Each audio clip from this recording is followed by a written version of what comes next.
സങ്കീർത്തകൻ്റെ പുസ്തകം 91 അധ്യായം 4 വാക്യം നമ്മൾ ഇങ്ങനെ വായിക്കുന്നു.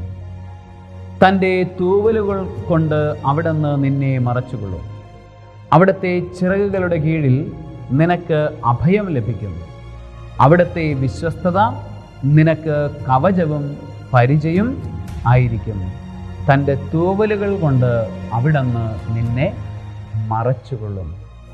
ഈശോ ജെറുസലേമിനെ നോക്കി പറയുന്നുണ്ട്, ജെറുസലേമേ, അമ്മക്കോഴി കുഞ്ഞുങ്ങളെ തൻ്റെ ചിറകിൻ കീഴിലാക്കുന്നത് പോലെ നിന്നെ എൻ്റെ ചിറകിൻ കീഴിലാക്കാൻ ഞാൻ ആഗ്രഹിക്കുന്നു. ദൈവം, കാരുണ്യവാനായ ദൈവം, ഒരമ്മയെപ്പോലെ, അമ്മക്കോഴിയെപ്പോലെ തൻ്റെ ചിറകുകളുടെ കീഴിൽ തൂവലുകൾ കൊണ്ട് അവിടുന്ന് നമ്മളെ മറയ്ക്കുന്നു. അവിടുത്തെ ചിറകുകളുടെ കീഴിൽ നമുക്ക് അഭയം